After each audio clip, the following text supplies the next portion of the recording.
Welcome back to our next exciting episode of Uncivil Discourse, hosted by Lee, Hey everybody!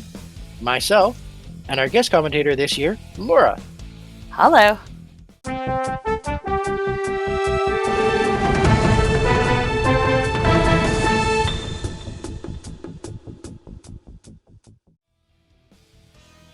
Hey everybody, we're back to our weekly announcements. Wash your body. We have had a few complaints from people not just in the league. Some passerbys have mentioned that us have gotten a little bit funky. Please take a little bit of extra time to shower in the morning before you come to league. Deodorant or cologne, perfume doesn't cover up existing body smell. Please make sure you have a shower, get yourself clean. You will feel better, you'll be more actively mentally ready to play, as well as you won't insult the people around you. If you think it may have been you, then it probably was you. So therefore, just try to shower ahead of time. We all enjoy it, we all prefer it, and just makes it a happier day for everyone. This is gaming related.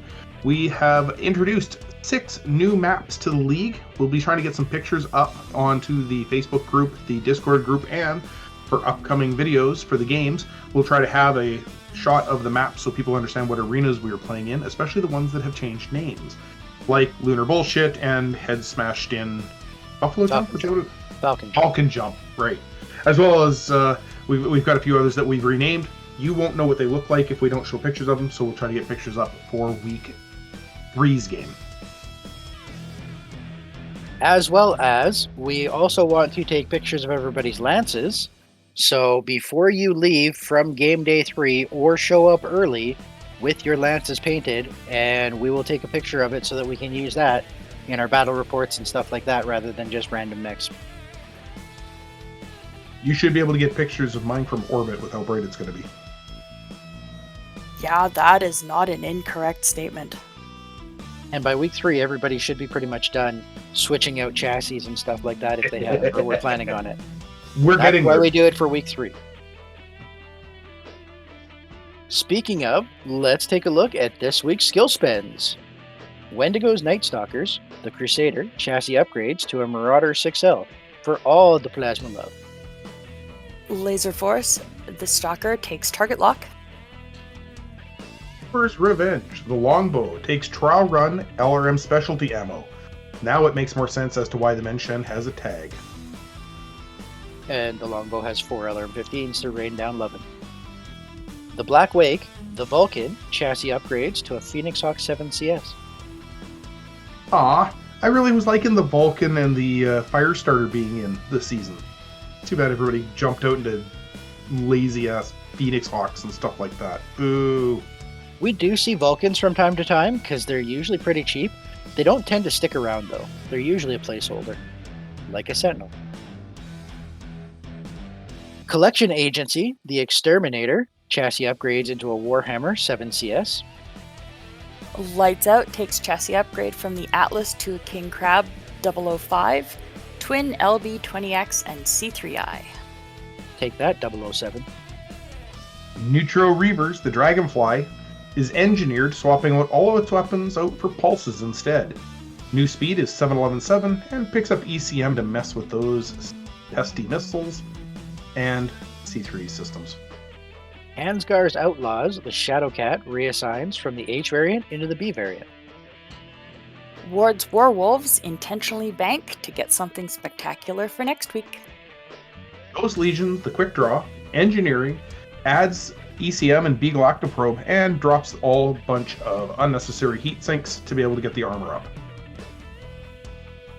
Blitzkrieg Jezebels, the Atlas, reassigns into the Marauder 2 6M, and the Vargas picks up Danger Zone. Odin's Chosen seems to have missed the deadline and didn't submit any spends this week, so they're going to have double the points in 2 weeks. Wolfpack, their Thunderbolt Underworld contacts to upgrade their case to a Case 2. Werthog's Revenge, the Thunderbolt, uses Underworld contacts to upgrade from Case to Case 2, and the Thug picks up Field Test for the SRM ammos. Paxton Pathfinders, their Gunslinger takes Lethargic. Iron Cobra Chicken Future Lee here, just letting you know it was actually the Templar with a clan large pulse laser. House Psychotic Weasel, clan salvages the ERPPC. On the Grand Titan, First Alliance Grenadiers. The Rifleman takes reassignment to become the Black Hawk Coup Prime. The Lyran Rangers, the Sentinel, chassis upgrades to a Scorpion 12S, and the Highlander takes Lethargic.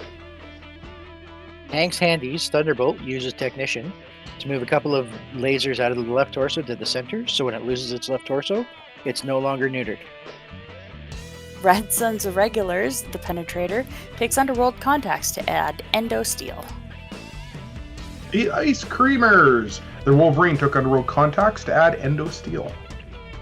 Elk Rider's Bank, Dead Man's Hand, the Banshee takes Engineering, gets 4 light PPCs and an LB-10X. The 4th Torian Protectorate, the Hunchback takes Merciless. Scions of Omaris, the Templar, uses Black Market to pick up 2 heavy PPCs. The Steel Shod Shambles, the Devastator 1D Engineering for quad PPCs. Look at me! I'm an awesome! The League of Robots went non-communication this week, didn't send in an email, so they banked their points. Riston's Rogues, Grasshopper, Engineering. Cat's Nightingale Cavalry, the Rifleman, takes Missile Grouping.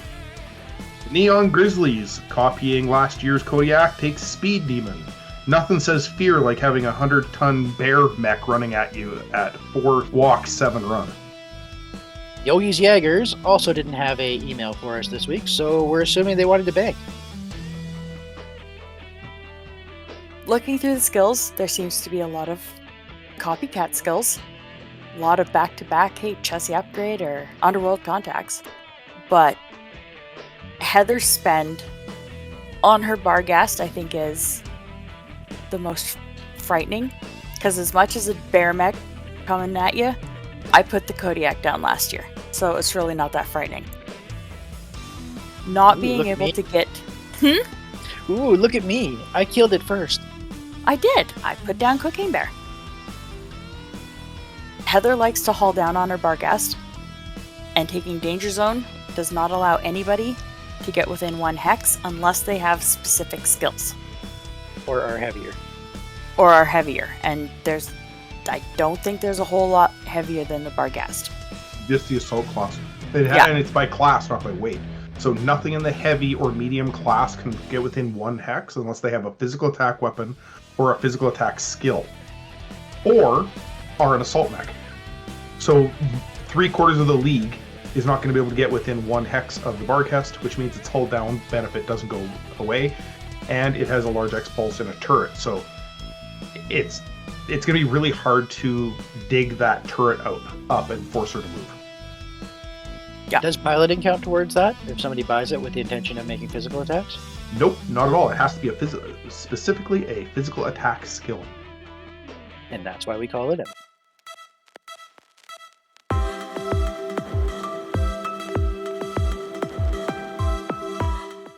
This will make us move into the match summary from week 1. Game number 1, the Steel Shod Shamble, the St. Ives, representing St. Ives, played against Wendigo's Night Stalkers, representing the Capellans. They fight in Arena 1, the Grasslands, to a 3-2 Night Stalkers win. The Xanthos, being the MVP, it shuts down twice due to overheating, yet still manages to pull in all 3 kills. Game number 2, the Dead Man's Hand, Periphery, up against Yogi's Jaegers, the Clanners, in Area 18, the Central Park, one of our new maps. 4-2, the Dead Man's Hand win the game. The turning point was when the Banshee head-capped the Direwolf, taking it out of the match after it was just laying waste to the Dead Man's Hand lance. Direwolves tend to do that. Game number 3, Neon Grizzlies, representing clans, versus the Black Wake with Comstar in Area 24, head smashed in Falcon Jump. There is a mauling today as the Grizzlies, Timberwolf, and Kodiak both bring home a pair of kills in a 4-1 victory. Game number 4, Odin's Chosen, representing the Free Razzlehog Republic, versus the Scions of Amaris, St. Ives, our 16th arena, searching for a rename for this one. Currently known as the Mountain Lakes, hosts this slaughterfest as Odin's Chosen are left lying all over the place in a Scion's second 4-0 victory this season. Game number 5, the 4th Torian Protectorate, representing the Periphery, up against Thumper's Revenge, the Capellans. Arena 20, the Grasslands A. Folks, let's chip in $15 and get this renamed. This map hosts our first tie game this week, 1-1 final score. Game number 6, Ghost Legion, the Draconis Combine, and Cat's Cavalry with the Warden Clan. Arena 27, the Mines, has the Blood Asp spitting poison and dropping 3 ghosts. Who you gonna call? Ghost Legion! Got busted. 4-2 victory for Cat's Nightingale Cavalry. Game number 7, Blitzkrieg Jezebels, Free Razzlehog Republic, versus Lights Out Comstar. Ding ding ding, we have a winner! Game called due to unresolvable scheduling conflicts. The Jezebels score a 2-0 bye victory this week. Oh, I'm so happy I get to read this one. Game number 8, Riston's Rogues, representing our St. Ives, up against the Ice Creamers with the Mercenaries. Apparently, no ice cream allowed at the Outlaws Ranch, as Aaron and the Ice Creamers rock a 4-1 win. This is what I'm all excited about. We have our first Phoenix Hawk Memorial moment this year as well, as the Rogues Wraith pilot, fearing for his life after taking a shot in the head, leaped away into a depth 1 water hazard, failed the landing, and falls down, drowning the pilot. So we could call Jeff Heather Jr.? The Not return quite of as the Heather? big. To be honest, Heather it's do the actually return? worse. It's actually worse than what Heather did. Heather survived it. She just didn't realize what happens when you jump into Death Level 2. I'm not sure what's worse. Failing in level 1 or not realizing the consequences of what you're actually going to do. Wouldn't necessarily have cost her the game. This seriously put a hamper on Jeff's game losing the Wraith. I was sitting right beside him. It was actually quite amusing. Game number 9, the Elk Riders, representing the Mercenary, versus Ward's Warwolves, representing the Crusader clans. Lunar Bullshit Arena enjoys this matchup. Shows us that clans can win, as Ward's Wolves enjoy a 2-0 victory. Game number 10, played outside of regular time because of scheduling. Laser Force, representing the Capellans, versus League of Robots, St. Ives. They fight in arena number 14, the Desert Oasis. Laser Force pulls a 2-1 victory out of this game. Game number 11, we have the House Psychotic Weasel, representing the Free Worlds League, up against Ansgar's Outlaws with the Crusader clans. As the Bloody Basin sees a 1-1 tie game. It did have a great moment for the Psychotic Weasels, though. They actually ended up taking a massive kick with its Grand Titan, giving a field goal kick to the head of the Archer, who had just eaten 70 points of damage and had made the PSR. Unfortunately, took a big boot to the face, and that tied the game up for the Psychotic Weasels. Game number 12, Collection Agency, representing Comstar, versus Red Sun's Irregulars with the Mercenary. When the Collection Agency knocks at the front door of the forward base, the Red Sun's Irregulars tell them to go pound sand this week. The only thing they collect is a downed mechs. 3-0 Red Sun's victory. I knew they were going to bounce back after their Game 1 loss. Game number 13, the First Alliance Grenadiers, representing the Lyran Alliance, versus Clan Cobra Chickens, Free Worlds League unit. Tundra, Tundra, Tundra! This arena has the Alliance laying down the law 4-2, deep frying some chickens. The Penetrator is the MVP as it gets all 4 kills against the chickens. Game number 14, Warthog's Revenge, representing Federated Sons, up against the Paxton Pathfinders, also the Federated Sons. This is one of the ones we wanted everyone to watch. Arena number 8, the Wooded Hills, sees a Fed Sons lost. Jesus Christ. every game. If it's something obvious, he says the obvious thing. Shocking, I know, since they all went undefeated in week 1. The Cyclops takes an ammo hit and goes to sleep early. And from there on, it's all downhill. 4-1, Warthogs victory. Game number 15. Neutral Reavers, representing the Crusader clans, go up against the Wolf Pack with Fed Sons.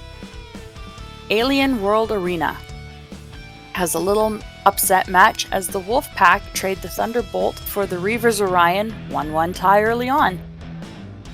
Then the next round they take the head off the Tomahawk, now it's 2-1. Things are going well. The Dragonfly puts down the Centurion, but falls to the Phoenix Hawk, now it's 3-2. All that's left hunting down the Elementals. Final score, Wolf Pack, 4-2 victory. Nope. Yeah. Just a little bit proud of the kid this week. Way to go, Alex. Game number 16, Hank's Handies, Federated Sons, versus the Lyran Rangers. Mayhem in the Plaza Arena, arena number 31 for those keeping track. Hank's Handies have another happy ending with a 3-1 finish. What are we going to say when Hank's Handies doesn't have a happy ending? That they didn't tip well.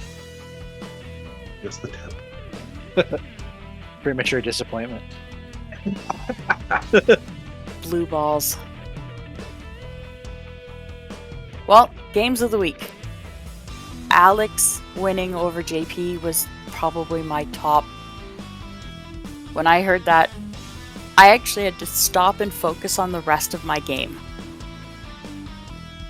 Because all I wanted to do was jump on the roof and cheer for him. Because he can get some pretty heavy losses in the first part of the season, and then he's kind of tough to come back from that. And I don't like my kid being mopey. Happy, happy, joy, joy, happy, happy, joy, joy. Our In the Field reporter Heather brings you a climactic interview with Karlo.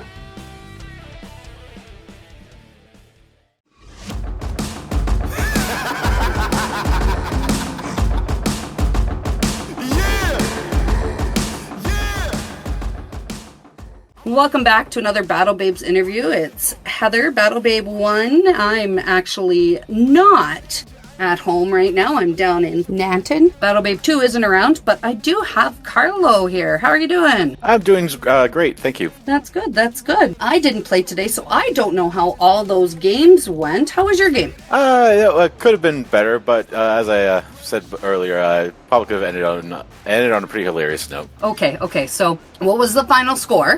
Final score was 3-1 for the Mercs. For Darren. Yeah, Darren. Darren. So Darren took out 3 of your mechs and you took out 1 of his. Yep, last round, 4 mechs died. Oh, wow.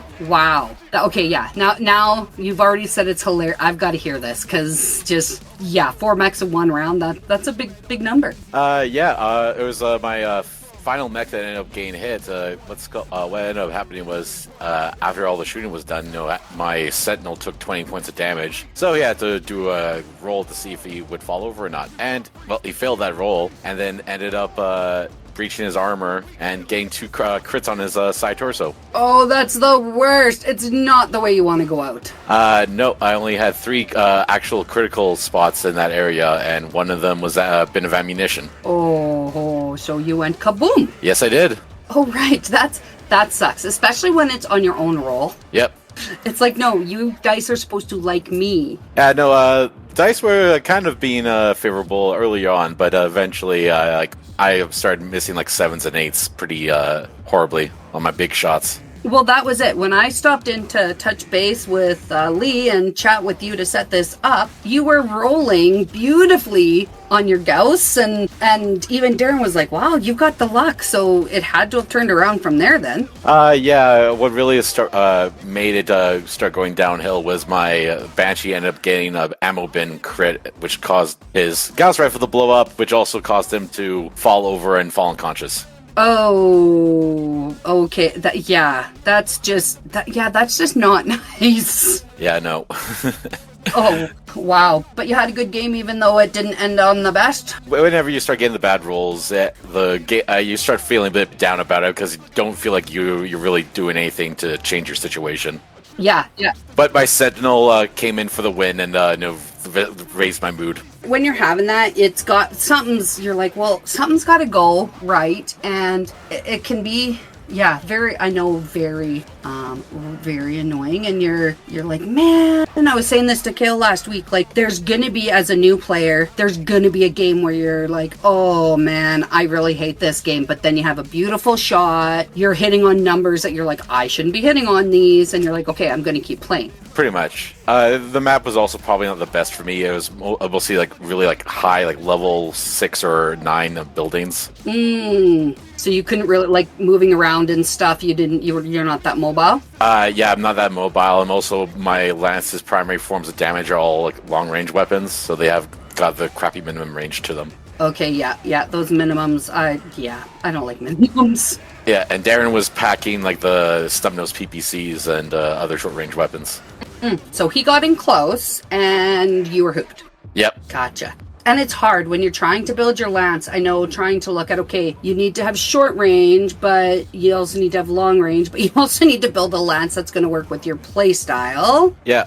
I can agree with that, and I was trying my best to just stand back and shoot, but there's not really much room to maneuver. Well, when you have, like you said, level 6 buildings and stuff, what are you gonna do? You have to be in the open. You can't just stand behind them or use them as some cover. You're gonna end up having to be in the open, and well, you have to get in close for that. Mm-hmm. Yeah. So, how long have you been playing Battletech? I've really officially started playing it about probably 2 years now. Oh, okay. So I know you played with us last year, and so this is your second season. What do you think of the league so far? I'm trying to have as much fun as I can. I really enjoy playing with other people. Plus, there's also a lot of people that know a lot more about the rules and such, so they can always around to quickly fill in any blanks I might have. Exactly. I've been playing for, well, let's say almost 16 years, and there's still areas where I'm like, JP, what's this? Or John, I need help. And so it's nice. I like that our group is definitely open and willing to help each other, because if you're just going to have someone join and just leave them out to dry, well, what are you going to do, right? Yep, I can agree with that. Other than Battletech, do you play any other board games or tabletop games?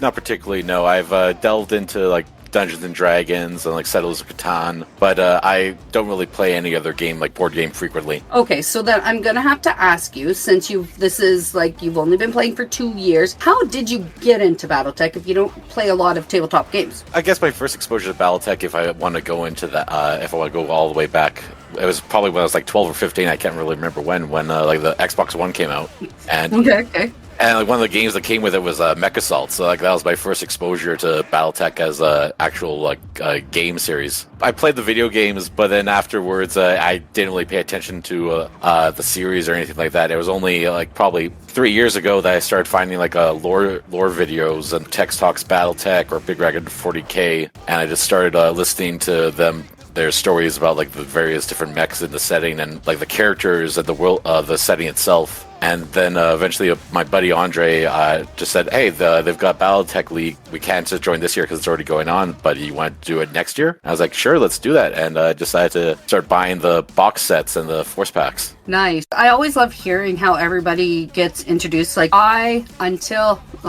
did date a guy in university, but that was way long ago. And I didn't really know anything about it till I started dating Lee. And it just is kind of, part of our life. We both volunteer and help out with the league. And I love hearing the different stories because Kale last week, 6 weeks he's been playing. And I love it because then you look at people like Lee or Brett or Jeff who've been playing almost their whole lives. Yeah, I think what really helped to draw me in was the fact it's just big stompy robots just blowing stuff up. Yeah, and I do love it. It's being able to be I have a robot who can step on you, and trying to explain to people about these robots. And we're like, well, what do you mean? Even my mom's cousin was out for Cam's birthday party last weekend, and Lee started talking to her, and I don't know how long they talked, but she started asking me about it and all of these different things, which I thought was pretty cool, right? I always love to be able to say to people, hey, give them some history and stuff, or explain it a little bit. You get a lot of looks from some people, but I think it's cool when people actually show a bit of an interest in it. I think you can best get people more drawn into your babble that they don't understand what you're just saying. It's Game of Thrones in space. Yeah, and you're not the first person to explain that, like to say it that way. We did last year, the year before, Laura and I did a podcast, and we were trying to talk about explaining, because we're reading the Grey Death Legion novels, and trying to explain to people, we're like, okay, people are going to come across our podcast, and they're not going to have any idea what this was about. And I don't know who was it who explained that it was literally like Game of Thrones in space, which it is. It's all these different houses that are trying to seize control. And have you read any of the books? I have not actually read any of the books. With the Kickstarter rewards are probably going to be my first exposure to the literature. Okay. I've only actually read Wikipedia articles, like the history of the various world, like from Sarna and other such sources. Okay, cool. Like we have to get back to our Grey Death Legion, but even just the part of the book that we've read so far, it definitely gives me that Game of Thrones vibe, in the sense of it's one man, one group against everybody who wiped out his dad and his whole battalion, like his whole lance. And it's like, oh, I can't wait to see what this kid does. Yeah. So what else, other than playing Battletech, what else do you like to do for fun? I like to play video games. I like to paint miniatures on occasion, but I also obviously started doing golf as well. Oh, golf. Yeah. Nice. And how long have you been playing golf? Probably only about a year at most. Like, did lessons in last winter, and then just started going to the courses this summer. Nice. Yeah, Lee and I play that. Well, I try. I try. Slowly getting there. I compare Battletech with golf. You get one good shot and you're back at it, right? Originally, I didn't really understand the much appeal about golf, but you get a real nice shot, and you just feel so good about it. You get a nice head cap. You core out someone's torso. All right, okay. I'll come back next week and see how it is. And golf is literally the same way. I'll have a horrible game, but I'll have one beautiful drive. Okay, I got to come back and try and replicate that. Yeah. Looking at your games going forward, is there any games that you are really looking forward to? Anybody new that you haven't played that you're going to be playing this year? I haven't actually. I can't recall my match schedule. All I know is I'm not looking forward to facing clans. I feel clans terrify me. I was going to take clans this year, but I'm like, ooh. They even scare me too much to play against. I'm just looking at the schedule. Next week you play Keenan, who just joined the league this year. Week 4, you're playing against Todd G, who is new to league. And the last week before we do the switch up, you're playing Lee. Oh. Why that reaction? Well, I don't know. I'm assuming that just Lee knows a lot about the game and knows what his mix. He just purposely chose his mix. Don't know what faction he's playing. Dead Man's Hand. I'm not sure what that could be. So Lee's Dead Man's Hands with the Periphery. Like I said, he's been playing for 30-ish years. I've only been playing 16, and he hates how I say this, but I don't know how many times we've played over the 16 years. He has beat me once, maybe twice. So, never know. Yeah. Right? And the time that he beat me was in the playoffs. So it's the time that it really mattered. Yeah. So you never know. And it does. It comes down to dice. And if you just have one of those sets that sucks, or one like it's just not liking you that day, and Lee says that the dice quite often don't like him. It's just the way that it is. So really, compared to a lot of games, strategy does play effect in Battletech, right? Like if you really have no idea what you're doing, but a couple of dice rolls can just change everything. It absolutely could, right? Like you could be up and completely lose, or the opposite way around. You're down and you get a couple good shots and you're back on top again. It'll be interesting to see. And Lee is awesome. Like I love playing against him, and he's always if you have questions, he'll always be in there to be willing to help. Well, I'm sure everyone that'll play against for this the first go around and followed by the switch up, I'm sure I'll have very interesting games with them. I'll probably learn some more things about what I should do. I'll play against Lee or JP, and they have both totally different play styles, and I always take something away from the games. Even games with people who are less experienced, there's things that they'll look at it like, oh, they'll give me advice or they'll say something. I'm like, okay, yeah, that I didn't think of it that way. And it helps give me a little bit of something to move forward. As long as like you're having fun and you're taking something out of the game, you can't go wrong. Yep. Awesome. I'm going to say good luck. Have an awesome 3 games over the next month and a half, I guess. And I can't wait to see where you end up. Thank you very much. I hope you have also a whole bunch of fun and interesting games. Oh, definitely. I get to play John with Cobra Chicken, and we'll see if his Cobra Chicken comes out on top like he did last year. I bet it will. Oh, he easily could. Thanks for joining me after a long day of Battletech, and good luck in the rest of the season. Thanks for having me. You as well. Good luck. Awesome. Thanks so much, Karlo. Good night. Bye.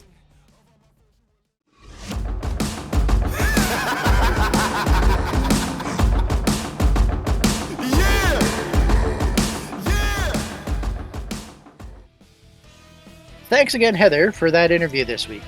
All right, this will lead us into Week 3 matches. Game number 1, we have Paxton's Pathfinders with 1 win, 1 loss, and 0 ties.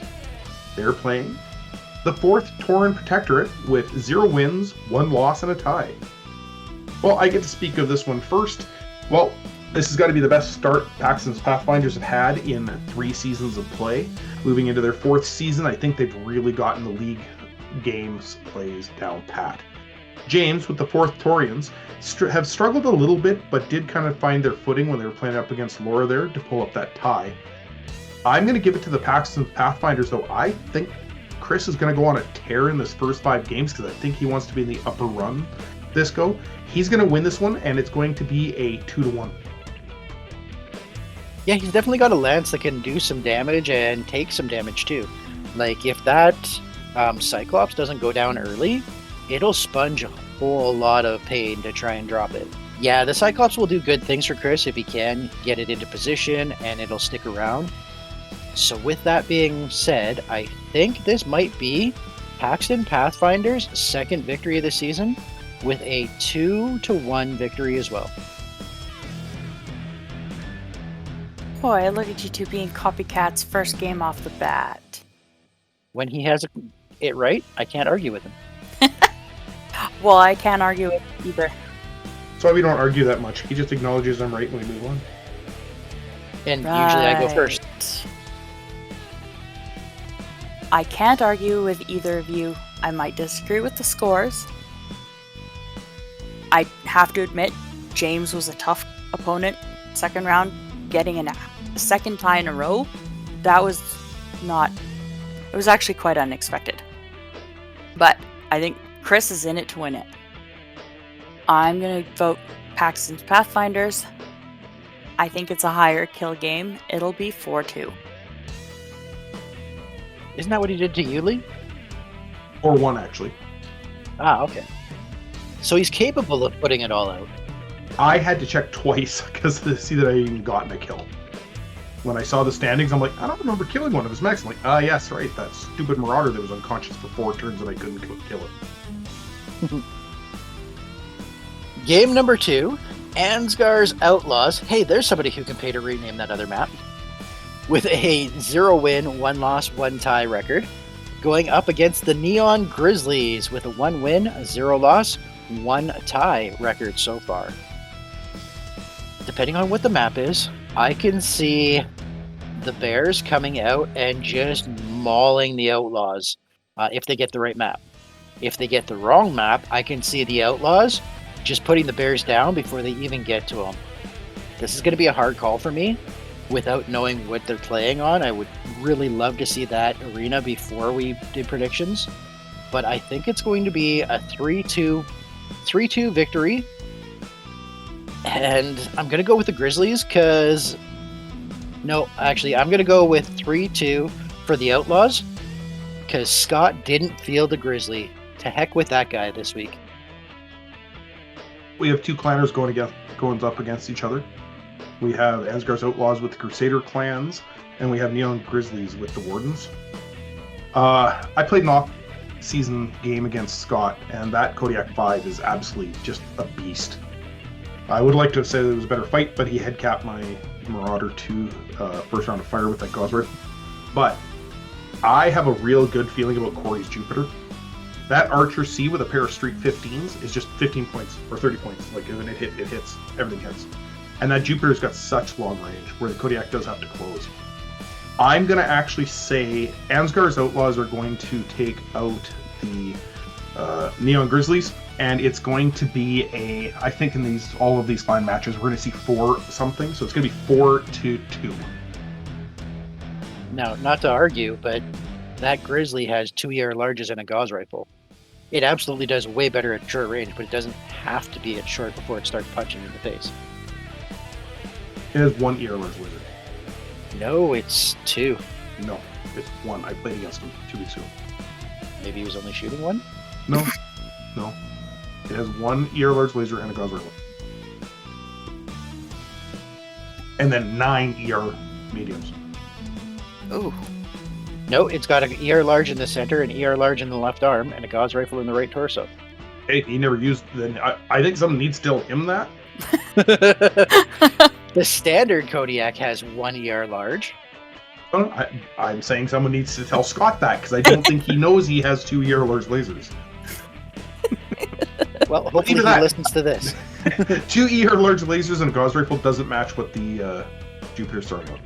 No, but it does match what a lot of other Inner Sphere mechs do. Oh, it's clans versus Inner Sphere, right? Like, you got to double up 2 assault mechs on a clan assault to be able to take it down with any hope of actually seriously taking it down. Or punch it in the face. Or shoot it in the face. That definitely helps. But yeah, I just think that Jupiter is more of a match to the Grizzlies Kodiak, because it can just beat on them on the way in. And the Kodiak wants to close in. 9 medium lasers and then a Gauss rifle is a lot of damage per round. And he just eats you up with those. When you have 9 of them, he's going to hit with 2 or 3 every time, regardless of the target. I have high hopes for both Hamilton brothers. I'd like to see them both in A, B, or 1 niche. So I'm hoping for Scott Neon Grizzlies. I think it's going to be a 4-3. Game number 3. Cats Cavalry with 1 win, 1 loss, and 0 ties. Going up against the First Alliance Grenadiers with 2 wins, 0 losses, and 0 ties. This is tough. Andre wasn't able to make it completely through last year's season, so he's still a fairly new player. But he's got 2 wins under his belt, whereas Matt is a little disappointing right now with a loss. I kind of thought he'd be stronger than that. Yeah, Cats Cavalry, they play okay. Like, they're doing well. There's nothing wrong with them. He's got the Blood Asp that absolutely whiffled your waffle. That thing totally surprised me. I didn't expect it to be 4.64. I thought it was 3.53. And that Rifleman 2C with the 2 ATM 9s and the 2 large pulse lasers, a lot of people totally misunderstand how powerful ATM 9s, 6, 9s, and 12s are. Right, it died, but it's a solid mech. That Blood Asp's real scary. Andre with the Fafnir with the 2 improved Gauss rifles, though, those are hard hitting. Ask John with the Clan Cobra Chicken. He was just saying every round he was getting a 122-point hit. Like, what are you going to do? Because it takes off almost all the armor off of a torso. It doesn't punch right through. And look at Cal's record last year. He ran that same Fafnir, and it did lots of work for him. Yeah. They have 2 really solid lances. I just think it's just solid. I think Cats Cavalry should be doing better. They shouldn't have taken a loss. It's just that they played OG. Yeah, Jeff's a tough one. But I'm voting for Cats Cavalry. Come on, make it 2 wins. It's going to be 3-1. I'm also voting for Cats Cavalry. If they beat me, I want them to beat their next opponent too. But I want to see a 4-3 victory. Lots of mayhem, lots of destruction. I see. Then I just talked myself into thinking it's going to be a tie. I'm going to go with a 2-2 tie. No, 3-3. 3-3 tie. Ooh. I talked myself into that. I think it's going to be a 3-3 tie. I think there's going to be a lot of destruction, but I think in the time runs out, they'll focus so much on destroying the big guys that the little guys get away. That's a valid thought, and we've had lots of ties this year so far. Mind you, when we got 16 games, seeing 1 to 3 ties every week is not unexpected. Game number 4, the Lyran Rangers versus Laser Force. Rangers are running a 0-win, 2-loss, 0-tie season, and Laser Force is running a 2-win, 0-loss, 0-ties. Keenan has been doing very well for somebody that's coming into their very first season. I want to see this game come out. It's tough. Karlo is an amazing guy, and he's always happy, and he's always great to have around and see at the table. But he has some rough luck with some of his schedules, so he doesn't have the greatest record behind him. I think that's more a reflection of his opponents, though. Like, his first game was against Darren with Hank's Handies, and Hank's Handies is kind of crushing it. So I want to see a Lyran Rangers victory here, and I'm hoping for a 3-1 Lyran win. Well, I'm just going over the Laser Force right now. Having a quick look at them. Keenan has done extremely well. He's got some really good mechs on his lance with the Thug, the Marauder. That Wraith Tier 1 is always a good mech. Where Carlos is pulling up a Sentinel 3L, well, we know that's a throwaway mech. It's just a placeholder. The Champion 1M that he changed to have a heavy gauze rifle. HGN Highlander, always a solid and mean mech, which also, I believe, has a heavy gauze rifle, the 738. And the Banshee 7S. Like, he's packing big firepower. I'm actually going to think Keenan's going to run into that wall, and it is going to be the Lyran Rangers, and it's going to be a 4-1. He did swap out the Sentinel for the Scorpion this week, too. Okay. So that should help remove some of that deficiency. Yeah, which makes him even tougher lance. Choices. They're both strong. Karlo might not be showing it with his first couple games, but he's only going to get better. He was a great player last year. Fun guy to go up against. I think I see Keenan later in the season, so I don't know if I want him to keep getting better. Spend all your wins early. Get those lucky dice rolls out now. No, honestly, it's great to see one of the new guys with no losses after 2 games. It's fantastic. I do have to choose the Lyran Rangers, though, because, I don't know, Karlo with the new haircut, his lance has to do something different. But... Drum roll. Lyran Rangers 4-2. You know what it must be, Lee? She's seen us, and we've got fantastic predictions this year so far. She's just following in line with what we did. Really? Did you not get our ass whooped last year by Jeff Painter? Yeah. So Yeah. I don't think following us is a good idea. definitely burn your own path. I mean, our butts whooped was we were scoring like almost 60% accuracy, and he was scoring like 70%. So Yeah, ours is slightly better than a coin toss. He was actually making predictions. And I haven't looked at last week's predictions to see who had a higher week. Oh, I'm pretty sure you guys whooped me. Game number 5, Wendigo's Night Stalkers with 2 wins, 0 losses, 0 ties, going up against the Collection Agency with 1 win, 1 loss, and 0 ties. I think the Night Stalkers, such a bad pun, I'm reading too much of Brett's script, are gonna put the lights out on the Collection Agency. Wendigo's Night Stalkers 4-3.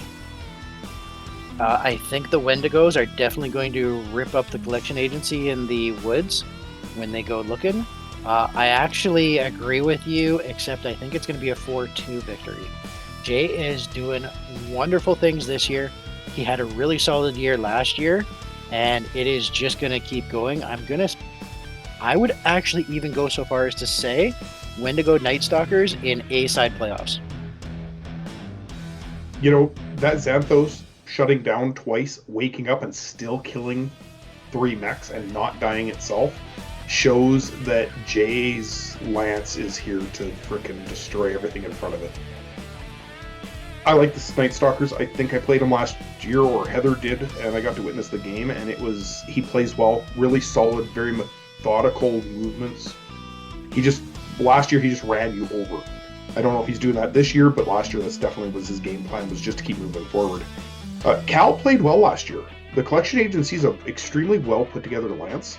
It was one of the ones that came out at the beginning of the season ready to go with a full C3 eye lance. I think it's going to be close. I actually think the Collection Agency is going to win this one. It's going to be 3-2. Funny enough that you say that. Collection Agency started with 4 units. With their most recent replacement, they are actually down to 3 units in the network for this game. That hurts my brain. Hurts my brain so much. He on purpose took... What? Yeah, he went from the Executioner that was in the network and chassied it into a Warhammer, which will not be in the network this turn. It's not? Really? The Warhammer 7 CS is not C3 islaved? Pretty sure. Just give me a second. I that hurts me a lot. Yep, 2 ER PPCs, 3 Streak 2s, 4 medium lasers, 464 jumping. It's great mech. It's a really solid mech. Right? Like it's well armored, it's ready to rock and roll.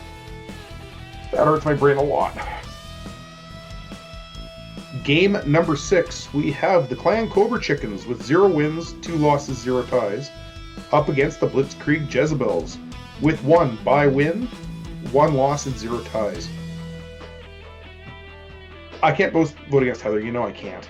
But I gotta call them as I see them as well. Clan Cobra Chickens have a good lance, they're having no luck. Their tactics are still forming how they want their lance to go. I think the Blitzkrieg Jezebels, with swapping out the Atlas to the Marauder 6M, fixed a big hole in their lance.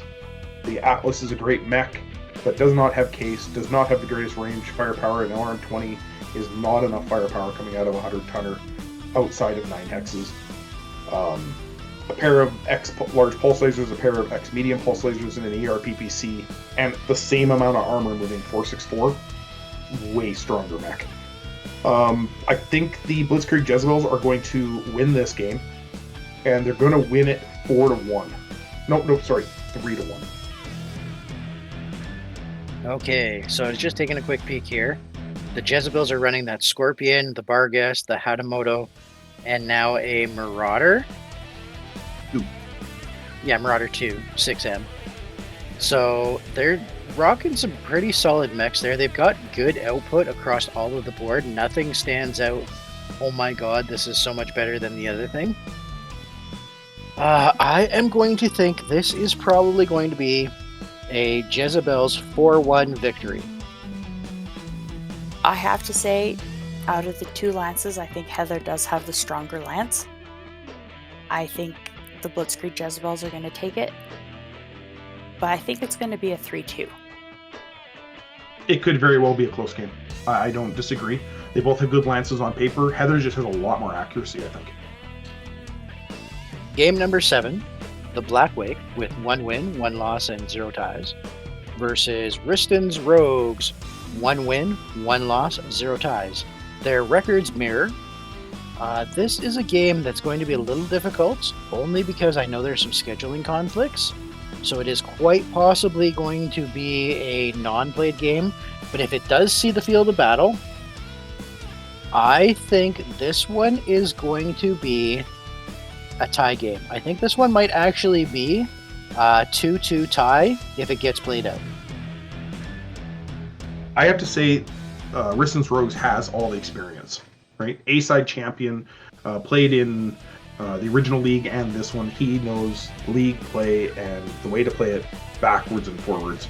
I think he's having a bit of a slow start this season 1. He really wants to play new players. Hasn't had the best chance to do that in the past few seasons. He really enjoys meeting new players. So I don't think his foot's on the gas like it has been in previous seasons. The Black Wake have a phenomenally good lance. Devin has really thought this through. I'd have to say the Riston's Rogues should win this one. They should. Whether it be by the bye win or or actually on the field, he should win. I think if he does, it's going to be a 3-2. I still don't think he has his foot fully on the gas, and I think the Black Wake are going to make him pay for it, and in the end, Jeff's going to squeak it out. Can't argue with that one. I think it will be close, but I think Jeff is going to come out on top just through the experience alone. I think Devin is definitely going to fight for it. I think it's going to be a 4-3 win for Jeff. Game number 8. The Neutral Reavers, 1 win, 1 loss, and 0 ties, going up against Hank's Handies, 2 wins, 0 losses, 0 ties. Previous years, default I'd say JP, because he's one of the strongest players and he just goes. But he's kind of wavering this season.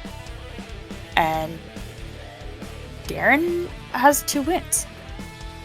With a lance name like Hank's Handies, it's like people are getting out of his way for whatever reason. Don't want to be standing in front of him when he finishes? Oh. No, they'll all be laying at his feet. I think Darren's going to win his 3rd game in a row. I think it's going to be 3-2. So clans can be really hot off the top. They can throw a heck of a lot of damage, and they are very speedy, and JP likes to play the speed game, and he likes to be one of our top players. With that being said, keeping that in mind, clans' downfall is fragility. Like, that Orion has the ability to just explode. The Tomahawk has proven that if you take its head off, that is a huge loss to the faction. So, depending on how things go, with some lucky critical hits or some decent locations for combined fire, I think Hank's Handies may actually pull out a 4-2 victory, just like the kid did. I am not ready to get off this bandwagon yet. I am fully on JP's side on this one. The Neutral Reavers are going to win this. He was really heartbroken on that loss against Alex. Not because Alex didn't play a good game. It was purely dice that he was so upset with. He was missing on 5s, 6s, and 7s. Alex was hitting him on 9s and 10s. And then, of course, headshots. Right? So, I'm going to say Neutral Reavers bounce back. They bounce back angry. It's going to be a 4-1 win because he's going to just rape and pillage. Hank's Handies will need a cleanup. Game number 9, we have the Red Suns Irregulars, 1 win, 1 loss, 0 ties, up against the Ward's Warwolves, 1 win, 1 loss, 0 ties. Another team with mirrored scores, but not mirrored experience. Todd, with the Warwolves, comes back from the original league. He played a couple of seasons there. Gary has been a B-side champion here with the new version of League, as well as one of my favorite teams, and a lot of this version of League experience. Todd's picked up a lot. He's gotten a lot better at the remembering how to play the way we play. Gary doesn't need to remember. He's got it. It's all old hat for him. Red Suns Irregulars are going to take this one. It's going to be tough because we've got those clanners, but I think they're going to take it. It's going to be a 4-2. On the 3rd week, look to the east as the Red Sun rises for a 4-2 victory. I have to agree with you on this one, Lee. They are definitely going to come in. You can't not lose some units when your opponent's running a Dire Wolf, and I believe it's a Marauder C as a combo. Something's going down, but the Red Suns will finish as a victorious 4-2 this week.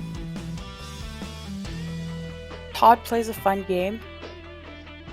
Gary is looking for A-side again. Or trying for A-side again. I think Red Suns is going to take it. I think it'll only be 4-1 though. Game number 10, the League of Robots with 0 wins, 2 losses, and 0 ties, going up against Odin's Chosen with 0 wins, 2 losses, and 0 ties. League of Robots finished A-side last year, but they've been having a pretty rough time. Now, they haven't had the best opponents to try and just show that they can play with the big boys. They've had some pretty rough games. I think this is going to turn it around for them. League of Robots is going to come out with a win. I think it's going to be probably a 3-1, with Odin's Chosen being one of our newer players. I think Jared's probably going to take it a little bit easier on him. They're going to play more game where this is how we do it here. This is what you should be doing. But it is definitely going to the Robots this one. 3-1. The way Jared's season with League of Robots starting off shows really how much the clan tech really was a bit of a crutch, right? Early wins, early strength, and then the Interseer has to try to catch up. Odds new. Odin's Chosen, first time in regular league play, has stumbled a little bit, as expected. As I said before, it does take 3-4 games for the new players to catch on to the way things are going, other than Laser Force, who's off to the races. I'm going to say the League of Robots, though, they do understand how to play. I think they've had a little bit of bad luck as well. I think it's going to be Brett, I'll agree with you, 3-1. Third time's a charm. Third prediction's a charm. League of Robots gonna win. I think he'll manage to get all 4 of Todd's mechs. I think it'll be a 4-2. Game number 11, we have the Scions of Omeris, 2 wins, 0 losses, 0 ties, going up against Dead Man's Hand with 1 win, 1 loss, and 0 ties. I think it's going to be a tie game. You think he's going to have an ace up his sleeve? Yeah. I get how this game's going to play out. A tie is as good a guess as any. I mean, we already know he was fighting for a 4-1 victory, or a 4-1 loss. I don't think it's going to be a high-scoring game, though. Fighting for a 4-1 loss? I just making damn good and sure he doesn't get a 4-0 win. Even if I have to run around, so it's only a 3-0. I got 45 minutes left of the game that you got to try and catch me. And running away with my 4-6 Hatcher, man. Yeah, and that's what it's going to be. It's going to be his last mech and your last mech running around the field trying to kill each other. I'm in line of sight. You can shoot at me, but I'm at long range with hard numbers. It'll be a 3-3 tie. I don't think Lee is going to fail in his goal. I think this is going to be a Scion's victory, 4-1. It's going to be tough, right? We have the A-side champion who's been 2-0, just murdering everything. Yeah, but part of it is his lance is just pulse boats and jumping fools. They all move 4-6-4, which in itself is not massively impressive. Hunchback's not a pulse boat. Cataphract's not a pulse boat. Shut up. It's got the two autocannon 5s, late autocannon 5s with the precision ammunition. It's basically pulse boat. His assault mechs are his toughest 2 machines, though his Cataphract's gotten quite a few kills. I'm gonna win this. I have to say I'm gonna win, right? The Dead Man's Hand's gonna take it. And you know what? I have big, mean mechs too, damn it. I'm gonna take this game, and it's gonna be 4-1 for me. I'm coming for you, Jeff. Pay very close attention to that. I am coming for you. Game number 12. Yogi's Jaegers. 1 win, 1 loss, 0 ties. Up against Brandon with the Warthog's Revenge. 2 wins, 0 losses, 0 ties. Brandon's off to the races this year. I think he is tired of fighting to get into B. I think he's going for A-side at the split and trying to get into A-side playoffs for this year. Got a very strong lance. Yogi's Jaegers, I played them last. Their clan mechs are great, and I would have lost if it hadn't been for head cap in that day sheet. I think Warthog's Revenge is going to win. He's got a good lance. He's got speed. He's going to make Will's head spin. And it's going to be a 3-2 because Will doesn't let anybody off the board without hurting them first. I think your prediction's pretty solid on this one. For this week, all in all, Lee, I do want to also vote for the Warthogs. Now, this could be the game that they lose it, though. That Enforcer, if it jams the Ultra 20, the Thunderbolt, if it jams its rack, and the Marauder, if it jams its rack, all of a sudden, a lot of his firepower could just up and oops. Dice weren't with me today, so it could go either way. But I believe you're actually probably pretty solid in your 3-2 Warthog's overall score at the end of the day as well. Yeah, unfortunately, that Warthog's Marauder with its 2 large pulse lasers and a targeting computer, it doesn't match up with a Daishi with 3 large pulse lasers and a gauze rifle. My pulse boat does not stand against your pulse boat. You might have -3 to hit, but you got to get halfway across the board before you're even firing. Meanwhile, those 3 large pulse lasers are just chewing your armor apart. That Enforcer with the Ultra 20 in the back of something, though, could make Oh, yeah. It could just be, oh, well, your 100-tonner's dead, right? It can happen, right? I took off his 100-tonner's head. The Tomahawk got its head blown off. Absolutely could happen. If that thing sneaks up behind something and double taps it in the center, doesn't matter what it was. Exactly. 50 points center, torso, rear, it's dead. But it's got to get there first. Well, Will's team, I just picture Yogi Bear. Brandon's team, I picture Pumbaa from The Lion King. And I like Pumbaa more than Yogi. I think the Warthogs are going to go for their 3rd win. I think it'll be a 4-1.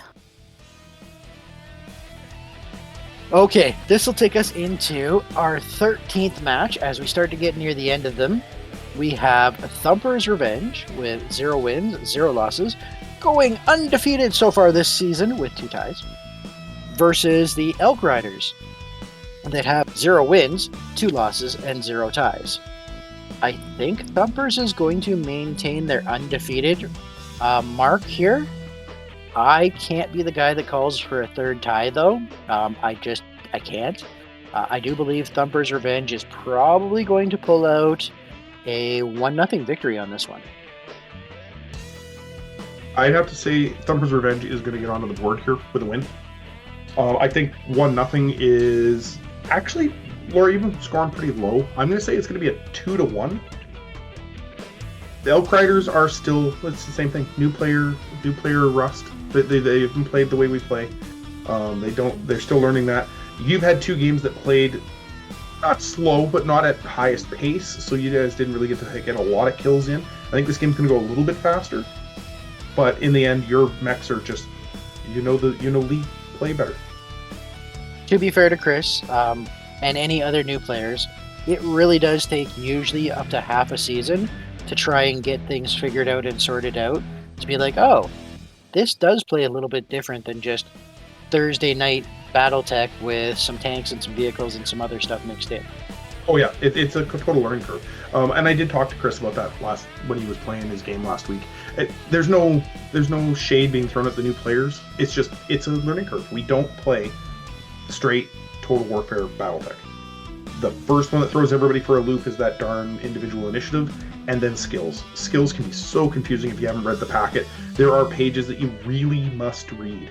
Otherwise, you're going to make mistakes in your skill spends. It's part of the reason why Chris doesn't have any skills that he's really got a chance to lean in on, because he's made a couple of mistakes in his skill spends. Laura's now got her specialty ammo. It's going to be ugly. If that Menshen tags something, it's going to eat a bunch of missiles. And if it doesn't, the longbow has the opportunity to be like, I control the battlefield, and this is why. Yeah. I can dump smoke, I can drop minefields, I can... Oh, you got a gauze rifle? Well, I've got just the missiles for you. And Laura has used this tech before, so this isn't even new to her. Well, tag's new. Yep, it's new. It's new, but it's actually really simple. So, yeah, I think you're going to win. I think it's going to be 2-1 because, one, you guys are going to be still feeling each other's lances out. Not feeling each other, feeling each other's lances out. But you've got a better handle on tech. I think it's going to be a fun game. I'm actually looking forward to this one. I'm not a super strong player, and normally it does actually take me 3-4 games to get back into the swing of things, because unlike some of my other hosts, I don't play in the off season. I rarely play. I know. League is my game. No, I understand that. I play only during League, really, or to help people playtest. Only because this when we take a break from League, I have to take a break. I'll go absolutely ape crazy if I do this all the time. Yeah, if I had to put up with Brett 12 months Brett's a the year. easy one. Brett is, honest to God, the easiest one to deal with. Well, yeah, you have to put up with Heather and I too. Oh, you have no idea. Oh, sorry, that was my outside voice. And I can't vote against myself. But I don't think I'm going to be able to just walk all over Chris.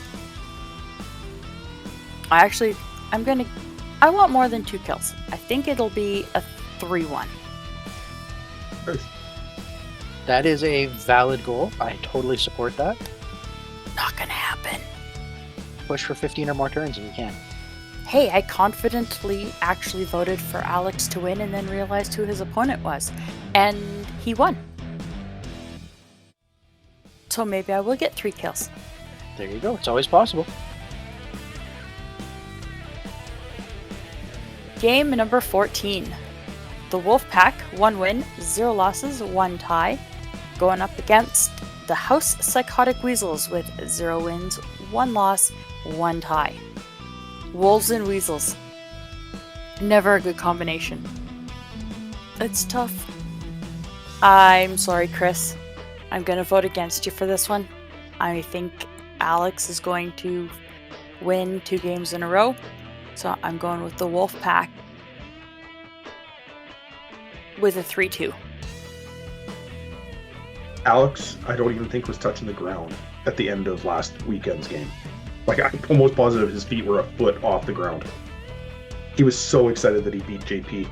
And to point out to me that he beat JP. I'm going to keep my promise. Chris has not asked me to change it yet. It's going to be the Wolfpack. And they're going to win it 3-2. I agree with you, Laura. Chris has got a great lance. He's really starting to buy in on his 100-tonners, but I think Wolfpack just has too much positive mojo going. Wolfpack definitely does have some good momentum going this year, and my favorite little bastard is listening to the podcast this year, so, got to give him a little bit of props for that as well. I think it is probably going to be down to the wire, though. This is going to be a 4-3 Wolfpack victory. Did he vote? Or, sorry, did he subscribe? Oh, shit. Okay, new goal. Oh, no. He subscribed originally, and then he just never bothered to listen. Okay. So he's been like one of our first 20 subscribers. Perfect. Game number 15. We have the Ice Creamers. 1 win, 0 losses, 1 tie. Up against the Ghost Legion with 1 win, 1 loss, 0 ties. Oh, 2 great lances. Brett, you enjoy playing against Aaron just like I do. The Ice Creamer's lance is almost inspired. And I gotta look. Does his lance have ECM? Because if it has ECM, the game's yours. It does not have ECM, the game's yours. It does now. That's what he really wanted when he put the endo on the Wolverine. So he's got his little bouncer back there trying to take that. Well, there's your primary target, right? And the way you like to live the thug life and go and kick and punch the next out to death, you can either run past that Wolverine and go after it, or send your Wolverine after his. I'm going to let it come after my gunslinger, and then I'm going to put it down. Well, if you do that, great. I'm going to say, Aaron, no, I called you to lose last game. I actually think you're going to win. You're too good of a player to just roll over and get knocked down after being beat up last game. I think you are going to take it. Ghost Legion's going to win this one. It's going to be you never have a low-scoring game. It's going to be a 3-2 because you always lose 2 mechs. We know that. But I really like the way you're playing. The Thug's Life way of running a C3 system is beautiful. It's just funny you don't have very many BAPs. They're few and far between, so I had to actually engineer something this week to get one in. So for the listeners, because I want to play this match up here, I think it's going to be the match of the week. We have Ice Creamers with a Wolverine 7K matching up against my Wolverine 8K. Pretty close to as you can get for not being the exact same. Then the Ice Creamers has the Black Hawk Coup, which is a 585 jumping 60-tonner with a bunch of medium pulses and a bunch of mediums, up against my Quick Draw. Womp womp. But that's got engineered, so it's no longer a typical Quick Draw. It is going to be much harder to kill. and much more in the match. The Ice Creamers' third mech is a Zeus 6X, which will be matching up against my Charger. Again, both 80 tonners, but play very, very differently. And then he's got the Marauder 2 5A that's been modified, and it is matching up against my Gunslinger for comparison. I don't know. You hype yourself up so much, I almost want to vote for Aaron. That doesn't surprise me. I don't think your ego could handle winning. But in all seriousness, Ghost Legion, think you're going to take it. I think you're going to get all 4 of his. It's going to be a 4-2. That was it second seasons or third seasons? Every game for Brett was 4-2. Yeah, I think I won. Yep. I either won 4-2 or I lost 4-2. But it was, yeah, pretty much all the way down. This is definitely going to be a 4-2. If not, it's going to be a 4-3. I think I'm going to pull some surprises on Aaron for this one, because I don't think a lot of people expect a C3 Lance to not necessarily care about C3ing. So Ghost Legion, 4-2 victory. Huzzah! Game number 16. Last prediction of this week. We have Lights Out with 0 wins, 2 losses, and 0 ties, going up against the Steel Shod Shambles with 1 win, 1 loss, and 0 ties. I swear, you guys give me the Steel Shod Shambles every time we have a script. It's not fair. You want to hear not fair, you should listen to some of our previous season's matches and episodes, what things I've done to Lee, with some of the mouth missiles and whatnot that he's had to work his way around. Oh yeah, no. Any new player out there, go back and listen to Season 1, Season 2 podcast. It's ridiculous. The script is... Bastard. This is why I started doing drugs before we recorded, so that I can actually say some of the things he wrote.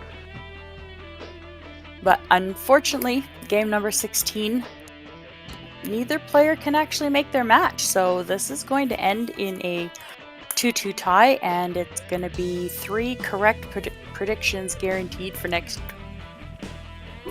game. Hooray! We all predict Lee gets the 2-2 prediction tie. right. Buffing the stat.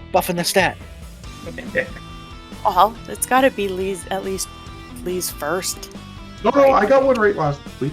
I know. Then Actually, you both got it right wrong. first week. You guys both got it wrong. I can't remember which game it was exactly. But there's one that you guys picked. Both of you picked it to go one way, and I went the other. And then you guys both picked Alex to beat JP, and I went with JP to win, and he lost. So it kind of balanced off. But I got one right. I know for sure I got one right. Yeah, And you I got beat Will, one right. so I got that one right too. Yep. I think you voted for my first game too, and you got it right as well. The tie. Yeah. All right, everybody. That's the end of this week's show. I've had a lot of fun, as always, recording with some good buddies, Brett and Laura. Have fun, everybody. See you in a couple of days when after this comes out, and always, don't forget to click the bell, like, and subscribe. ooh, well done. That's a nice one. Yeah, no, I got nothing. Go on, Brett. End the show. All right, so Laura gave me a super good intro into this, but it wasn't the right time to segue. So we do have some of our league members who also play Battletech games on Tuesday nights. So if you're in the area, you're looking for a game where you happen to have the 3 to 4 hours free on Tuesday night, use our Discord channel for making arrangements for games, and you can probably find an extra practice game, whether you want to play a legal Lance, whether you want to practice with your existing Lance, or you want to say, you know what, I didn't get this faction, I'd really like to play that with some of these skills and try them out too. It's a really good opportunity to get more practice in, more learning, and doesn't affect your stats or your league season. So make use of that, everybody. You can also do it on our Facebook group. You can. It's just not as well monitored as our Discord group.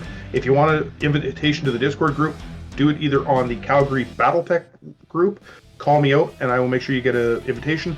If you're already part of the Calgary Battletech League Facebook group, just give me a shout out, and I'll get you an invitation to that Discord. Yeah, we do use both Facebook and Discord.